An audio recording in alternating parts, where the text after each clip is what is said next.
The Democrats are hitting fast forward on the impeachment inquiry, officially setting the date for the first public hearing earlier than many expected, a week from today. First up will be Acting Ambassador to Ukraine, Bill Taylor. And this afternoon, we got a fuller preview of what his testimony might look like.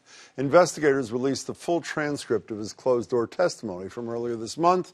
In it, Taylor lays out a clear link between military aid and investigations into 2016 election interference and the Bidens, telling lawmakers, quote, "That was my clear understanding. Security assistance money would not come until the president committed to pursue the investigation," meaning the president of Ukraine. Congressman Adam Schiff followed up asking, so if they don't do this, they're not going to get that, was your understanding? Are you aware quid pro quo literally means this for that? To which Taylor said, yes. Apparently it was testimony like this from Taylor which refreshed EU Ambassador Gordon Sondland's memory, as he put it, and led him to change his original testimony to admit this week that there was a quid pro quo and that he delivered the message. For Democrats, it's clear evidence of an impeachable offense, but Trump's allies are still executing his favorite play in the book, deny, deny, deny. Is the White House position still that there was no quid pro quo? That is the White House's position, and I don't think that his latest revisions change that. We know there was nothing wrong with the call transcript. We got the two guys on the call who said there was no pressure, no pushing, no quid pro quo. His defense, in case anyone hasn't noticed, is now on the floor. It's crumbled because Ambassador Sondland explicitly admitted in his corrective testimony today that a quid pro quo most certainly did occur. The evidence is overwhelming and uncontradicted at this point, beginning with the White House's own contemporaneous memorandum about the phone call. It's very clear exactly what the president was doing. I'm joined now by Congressman Stephen Lynch, who's running to be the chair of the House Oversight Committee, one of the three committees that have been hearing the closed-door impeachment testimony today. Congressman, it's good to see you. Good to be with you, Jim. You were one of the last two members of the Mass delegation, along with Congressman Neal from Western Mass, to come to the conclusion that impeachment was the right course. What took you so long? Evidence. Just waiting for the right evidence. And what was the right evidence? Well, direct evidence, the president's statement, and then we had, two people on the call. We had Mr. Vindman and Volker that, gave us further evidence. Then we have first-hand evidence. Yeah, right, first direct evidence. And then documents provided by Ambassador Taylor, and then supporting evidence from Lieutenant Colonel Vindman, who set up the call.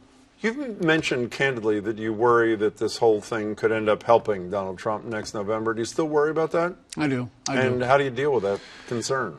I really have no choice at this point, right? He was trying to get a foreign country to, undermine our democratic process in our election. And he was doing this, meanwhile, during the Mueller investigation. So we had one investigation on him. You think that would have caused him to kind of cool it? No. He's out there with Ukraine trying to get them to do a hit job on Joe Biden. So, this is the way he is. We can't let this continue. So I think we have no choice. If we're going to defend the Constitution, we got to step up. If you had had a pollster you respected come into you before you said, I'm now for this inquiry, and he or she said to you, I am convinced, Congressman Lynch, that if this impeachment inquiry goes forward, it increases dramatically the likelihood of a second term for Donald Trump, you still would have voted for it? That's a tough one. I do think that if we handle this poorly, it could backfire. So you go from unconvinced and not only convinced, but seeking the chairmanship to succeed the great Elijah Cummings as chair of the House Oversight Committee. Yeah. Give me the 30-second case for Steve Lynch as chair of that committee. It's a big job, obviously. It is, and it's complicated. I think non-attorneys would be at a disadvantage. Number one, I think you could liken this to multi-party complex litigation where we're dealing with, the Senate, we're dealing with the federal courts in Washington, D.C. and in New York. We're dealing with the White House on subpoena issues. So there's a lot to manage there. And, I think it really needs someone who has the energy and the background to conduct that in a thoughtful way. Public hearings start in a week. Before we get to the public hearings, you reminded me before we went on the air, tomorrow, John Bolton, former National Security Advisor, Mick Mulvaney, current Chief of Staff to the President, were scheduled to testify tomorrow. Are they showing up? As of 20 minutes ago, our counsel said do not expect them. Do not fly down for those depositions. And what happens when they don't show up? Nothing? Well, we have a choice. They weren't subpoenaed. They were invited, right? So, will they be subpoenaed? I'm not sure yet. Why wouldn't they talk be? about that. Bolton especially. Well, so we did subpoena documents from Mulvaney. But, yeah, it's a good question why we wouldn't try to get Bolton in there. He's sort of a wild card. But he sort of knows everything, and right? not only that, but the testimony of a handful of witnesses have said that he really pushed back hard on the attempts to get Zelensky to put the political hit on Biden. He said, no, let's not do this. He described... And on Giuliani's shadow diplomacy. Right, too. right. Also, he called them a live grenade. You know, that's something for John Bolton to call somebody a live grenade, because he's somewhat explosive. A live grenade, exactly. So can we talk about the public hearings of a variety of things that start next Wednesday and next Friday? Jim McGovern was sitting there, chair of the House Rules Committee 2 nights ago, talking about the due process rights afforded Republicans, the minority party, which he said not only equal those rights of the minority party in the Clinton and Nixon impeachments, but go even further. Yeah. If the Republicans say they want Hunter Biden to come in because we want to question him, would the Democrats go along with that? I doubt it. Even though he's at the center of this and arguably part of what motivated the president. He's not at the center of it. There was never any investigation. Remember, this is something that Trump was trying to create to do the political hit on Joe Biden. There was nothing there. So for us to bring in someone innocent, so the answer would likely be no. On my part, it would be no. Let's talk about somebody else. Rand Paul had this to say at a rally in Kentucky. Senator Paul on Monday night. Here's the senator.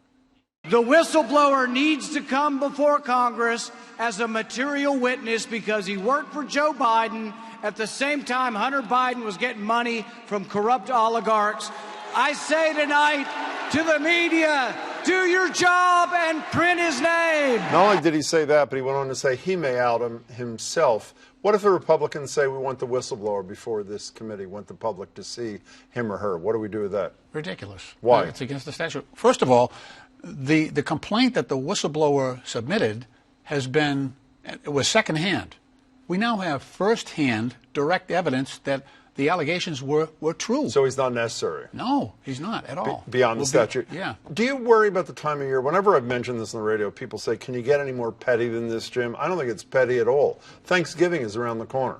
Christmas is around the corner after that. Do you worry about the public's attention being elsewhere when I assume you hope that what's going to move the public and some of those Republicans is hearing the voices and seeing the faces of witnesses, not just reading the transcripts? Yeah, it could be a distraction.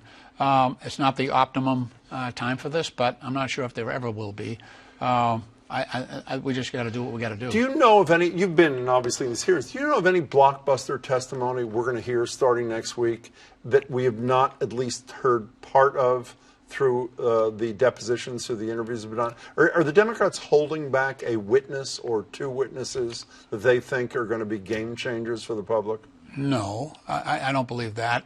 I do think that whatever Bolton might say, if he were brought in, is a real question mark, and it could be a blockbuster, whatever he says. But nothing you know, there's nothing you know now that hasn't been disclosed that you think is big and explosive. And it would have been leaked because the Republicans are right in there with us, right? There are 40 Republicans who can sit in on those depositions when we get that information. Can we you endorsed Joe Biden, speaking of, before Joe Biden had a candidacy. Is that that is accurate, correct? Pretty close, yeah. Why?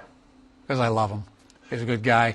I think he has a good heart. I'm a good guy. I don't think I should be president of the United States. No. But look, I mean, his service in the Senate, his service as vice president, he's a good and decent man. I think he's a smart guy. He knows the whole system. And you think his performance has been up to what you want it to be? It could be better. It could be better. Yeah. So the other day he was responding. 2 days ago, I think he was yesterday responding to Elizabeth Warren's comment that he should be running in a different primary. She said, "Here's what he said: The other day I was accused by one of my opponents of running the wrong primary. Some call it the my way or the highway approach to politics, but it's worse than that. It's condescending to the millions of Democrats who have a different view.